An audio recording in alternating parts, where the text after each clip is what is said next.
கொலுசு இதை கொடுத்து போன தேர்தலில் ஜெயிச்சிட்டார். இந்த தேர்தலில் மக்கள் போனா கேள்வி கேட்பாங்கன்னு அடுத்த மாவட்டத்துக்கு போயிட்டார். அதே போல நீங்க 2016ஆம் ஆண்டு திரு செந்தில் பாலாஜி அதிமுக இருந்தார். அப்போ இன்றைய முதலமைச்சர் எதிர்கட்சி தலைவராக இருந்தார். இங்க கரூருக்கு வந்தார். எப்படியெல்லாம் பேசினார் தெரியுமில்ல? எப்படியெல்லாம் அந்த செந்தில் பாலாஜி வறுத்தெடுத்தார் தெரியுமில்ல? இன்றைக்கு என்ன சொல்றாரு? கோடு போட்டா ரோடு போடுவாராம். கோடு போட்டா அந்த ரோடுலயும் ஊழல் செய்தவர் தான் இந்த செந்தில் பாலாஜி. அந்த ரோடுலயும் இன்றைக்கு அதிகாரி மீது வழக்கு பதிவு செஞ்சிருக்கு. அதெல்லாம் விசாரிக்கப்படும். அது மட்டும் இல்ல, அன்னைக்கு திரு ஸ்டாலின் பேசுறது நல்ல வாய். இன்னைக்கு நீங்களே முடிவு பண்ணிக்க. திரு செந்தில் பாலாஜி 453 நாள் சிறையில் இருந்துட்டு தான் வெளியில் வந்திருக்காரு. அதிகாரிகளுக்கு எச்சரிக்கை. அண்ணா திமுக கட்சிக்காரன் மீதோ கூட்டணி கட்சிக்காரன் மீதோ தவறாக பொய்யான வழக்கு பதிவு செஞ்சால் உங்களை சட்ட நீதியாக நடவடிக்கை எடுக்கப்படும். சும்மா வாயில சொல்ற நினைச்சுக்காத. உங்க பதவியை யாராலையும் காப்பாற்ற முடியாது. உண்மைக்கு புறமா நடந்தா, பொய் வழக்கு போட்டா, இல்லது திமுகவுக்கு சாதகமா தேர்தலிலே நீங்கள் நடந்து கொண்டால் சம்பந்தப்பட்ட அதிகாரிகள் சட்ட நீதியாக நடவடிக்கைக்கு உட்படுத்துவார்கள். அண்மையில் ஒரு கட்சி போய் சேர்ந்தது. எந்த கட்சின்னு உங்களுக்கு தெரியும்? அதுக்கு அதிக இடம். அந்த கட்சி உண்மையிலேயே அந்த கட்சி ஒரு உண்மையான செய்தி சொல்லிட்டு போயிட்டாங்க.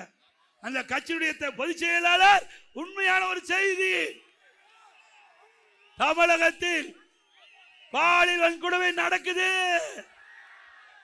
நாம சொல்லல, திரு ஸ்டாலின் அமர வச்சு அவருடைய கூட்டணி கட்சி சேர்ந்த ஒரு கட்சி சேர்ந்த பொதுச் செயலாளர் கூட்டத்தில் பேசிய பேச்சு வலைதளத்திலே வந்தது, தொலைக்காட்சியிலே வந்தது. உண்மைதானே? அப்படின்னா அந்த கட்சிக்கு ஓட்டு போடலாமா?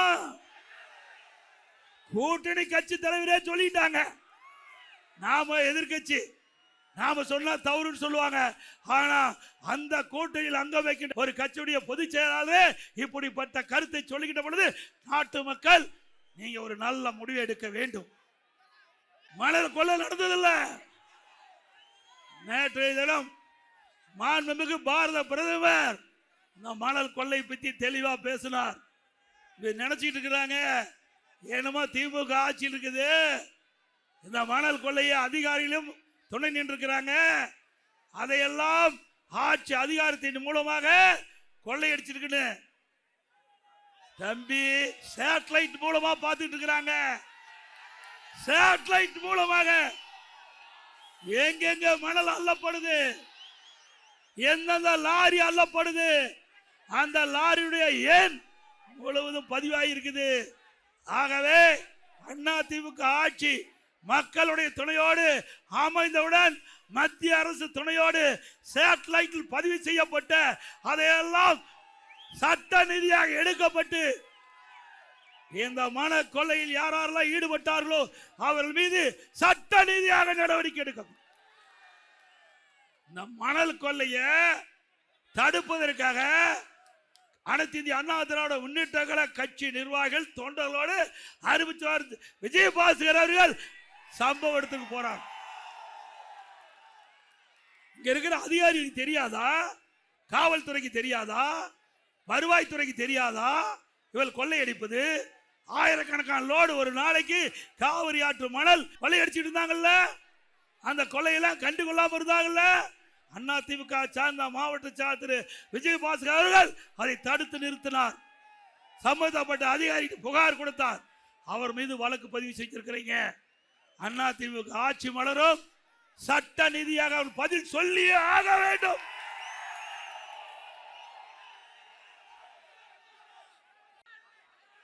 இந்த கரூர் மாவட்டத்தை பொறுத்த வரைக்கும், அதுவும் குறிப்பா கரூர் சட்டமன்ற தொகுதி பொறுத்த வரைக்கும், கரூர் மாவட்டத்தை பொறுத்த வரைக்கும், கரூர் சட்டமன்றத்தை பொறுத்த வரைக்கும் தமிழ்நாட்டினுடைய ஜனநாயகத்திற்கும் பணநாயகத்திற்கும் நடக்கின்ற யுத்தம்.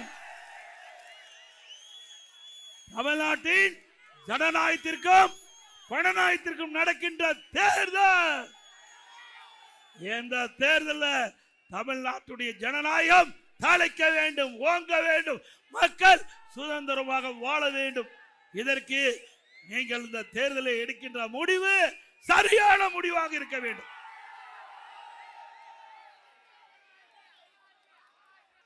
மாற்றுத்திறனாளிக்கான உலக கோப்பை போட்டி நடந்தது.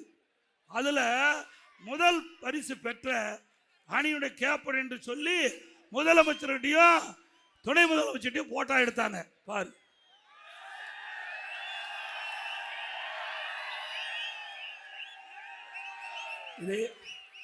இதுல என்னன்னா, உலக கோப்பைக்கு போய் போட்டி போட்டு வென்றார்ல முதலமைச்சர்கிட்ட என்ன கோப்பை, முதலமைச்சர் எந்த கோப்பை காட்டுறாரு, அப்புறம் துணை முதலமைச்சர் எந்த கோப்பை காட்டுறாரு?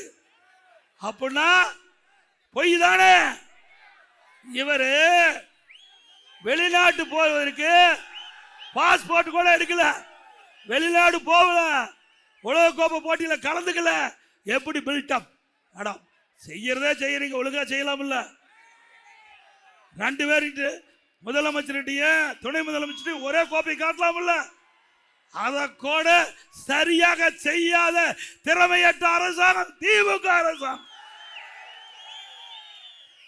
எல்லாம் பில்டப், எல்லாம் போட்டோ ஷூட் போட வேண்டியது, பத்திரிகை ஊடகத்துக்கு அப்படியே வந்து போஸ்ட் கொடுக்கிறது, ஒரு அறிவிப்பு வெளியிடுறது.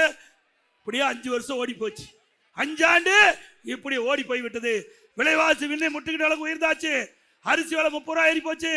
அதே போல என்ன கடல் எண்ணெய் 60 ரூபா ஒரு கிலோ, பருப்பு ஒரு கிலோ 60 ரூபா, விலைவாசி உயர்ந்து போச்சு.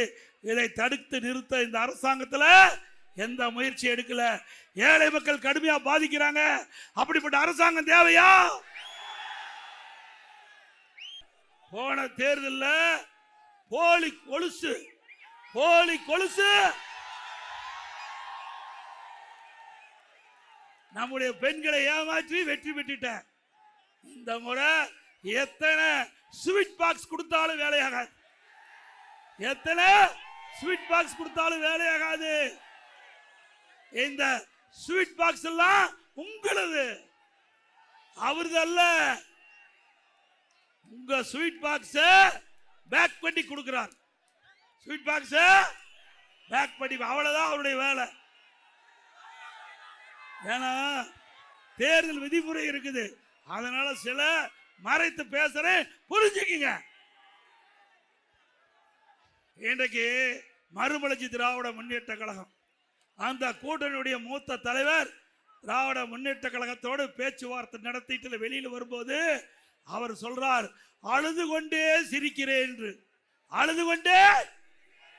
அப்படிப்பட்ட கூட்டணி திமுக தலைமையிலே அமைக்கப்பட்ட கூட்டணி. அவர் என்ன பாசத்தோட கூட்டணி வச்சிருக்கிறாங்க. நான் அப்பவே சொன்னேன், நாங்களாம் எதிர்கட்சி வரிசையில் வந்திருக்கிறோம். எங்களோட தான் கம்யூனிஸ்ட் கட்சி அமர்ந்திருக்குது, காங்கிரஸ் கட்சி அமைஞ்சிருக்குது, அப்புறம் விடுதலை சிறுத்தை கட்சி அமைஞ்சிருக்குது. அப்பவே எடுத்து சொன்னோம், நீங்க மக்களுடைய குரலை ஒலிங்க, மக்களுக்கு இருக்கிற பிரச்சனைய சட்டமன்றத்தில் பேசுங்க. நீங்க எதிர்கட்சி வரிசையில் அமர்ந்திருக்கிறீங்க, அப்பத்தான் மக்கள் உங்களை நம்புவார்கள் என்று பல முறை சொன்னேன். அவரெல்லாம் கேட்கவே இல்லை. திமுக அரசாங்கத்துக்கு அடிமையா செயல்பட்டாங்க, வாய் மூடி மௌனம் சாய்த்தாங்க. அதற்கு இந்த திமுக அரசை தாங்கி பிடித்துக் கொண்டிருந்தார்கள். அதற்கு பரிசு ஒரு சீட் குறைவு, ஒரு சீட்டு குறைவு. ஆடு மாடு தான் பட்டியல் அடைப்போம், ஆடு மாடு தான். ஆனா புதுசா கண்டுபிடிச்சிருக்காரு, மக்களையும் ஆடு மாடு மாதிரி ஆக்கிட்டார். மக்களையும் பட்டியல் கொண்டு அடைக்கிறான், பட்டியல கொண்டு போய் அடைக்கிறான். நியாயமா? இதுக்கா ஜனநாயக நாடு? இப்படிப்பட்ட ஜனநாயக நாட்டில் இன்றைக்கு மக்களை கவர்ச்சிகரமா பேசி ஆடு மாடுகளை பட்டியலை அடைப்பதை போல பட்டியலை அடைக்கின்ற கட்சி நாட்டுக்கு தேவையா?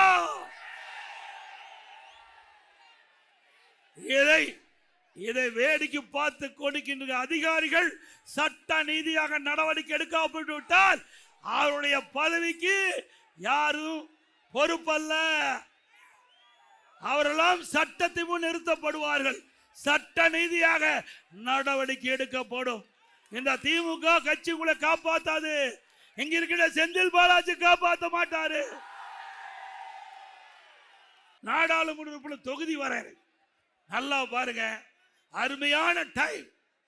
இன்றைக்கு பெண்களுக்கு 33% இடஒதுக்கீடு சட்டமன்றத்திலையும் நாடாளுமன்றத்திலையும்.